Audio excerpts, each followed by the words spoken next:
பேர் அக்ஷயா. இப்போ சோசியல் மீடியால பரவிட்டு இருக்க வீடியோ எதுவுமே இப்ப எடுத்தது கிடையாது. 2025 எடுத்தது ஏப்ரல்ல. இந்த வீடியோ அவரு தப்பா எதுவும் யூஸ் பண்ணக்கூடாது, சோசியல் மீடியால எல்லாம் போடக்கூடாது அப்படின்னு சொல்லிட்டு ஸ்டேஷன்ல 2 டைம் கம்ப்ளைண்ட் ஆயிருக்கு. கம்ப்ளைண்ட் ஆகி இந்த வீடியோ யூஸ் பண்ணவே கூடாது, ஏன்னா இது ஒரு ஃபேக் வீடியோ. அவர் வேணும்னே கஞ்சா அடிச்சுட்டு நான் தங்கியிருக்க ஹாஸ்டல்ல வம்பிழுத்தாரு. அங்க ஸ்டாஃப் எல்லாருமே தான் தங்கியிருப்போம். என் கூட பக்கத்து ரூம்ல 2 பிள்ளைங்களா இருந்தாங்க. அவங்களெல்லாம் ஒரு கவர் பண்ணி எடுக்கவே கிடையாது. வேணும்னா அவங்களையும் கூட நான் பேச சொல்றேன். இவர் என்னையும் மட்டும் கார்னர் பண்ணி நான் வேலைக்கு போக கூடாதுங்கிறதுக்காக பிரச்சனை பண்ணிட்டு எனக்கு மொட்டையெல்லாம் அடிச்சாரு. அந்த மொட்டை அடிச்ச கேஸ்ல கூட இந்த வீடியோ எல்லாம் போய் காமிச்சு அனுதாபத்தை தேடிக்கிட்டாரு. அவர் சைடு நியாயம் இருக்க மாதிரி. நான் ஸ்லீவ்லெஸ் ட்ரெஸ் போட்டிருந்தேன் தான், இல்லைன்னு சொல்லல. ஆனா நைட்ல நான் ஸ்லீவ்லெஸ், அங்க எல்லாருமே ஸ்லீவ்லெஸ் தான் போட்டிருக்கோம். அதை விட குட்டி குட்டியெல்லாம் ட்ரெஸ் போட்டிருக்க பொண்ணுங்களோட எல்லாம் அவர் அந்த ரூம்ல பேசி இருந்திருக்காரு.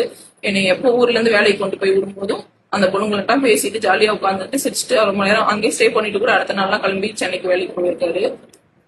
சோ இந்த வீடியோவை அவர் தப்பா யூஸ் பண்ணிக்கிறாரு. அவர் ரொம்ப ஒரு மாதிரி இந்த திருட்டு விஷயத்துலாம் இன்வால்வ் ஆகி கஞ்சா அடிக்கிறது அந்த மாதிரிலாம் பழக்கம் வச்சுட்டு ரொம்ப மனநல பாதிக்கிற சைக்கோ மாதிரி பண்ணுவார் அடிக்கடி. அவருக்கு அந்த சைக்கோ கேரக்டர் வந்துருச்சுன்னா அவரை யாராலுமே கண்ட்ரோல் பண்ண முடியாது. கண்ணா அப்படின்னு போட்டு அடிப்பாரு. சோ அதனாலதான் நான் 1 இயரா அவர்கிட்ட இருந்து நான் பிரிஞ்சிருக்கேன். இப்ப கூட வாழ வரேன் அப்படின்னு சொல்லிட்டு நான் சிகரெட் எல்லாம் சுட்டு வச்சிருவாரு. ஃபுட்டையும் போட்டு டார்ச்சர் பண்ணுவாரு. நான் வேலைக்கு இருந்தேன்னா ஃபுட்டையே பார்க்க வரணும் அப்படிங்கிறதுக்காகவே ஸ்கூல்லுக்கு ஏதாவது ஒண்ணு பண்ணி விட்டுட்டு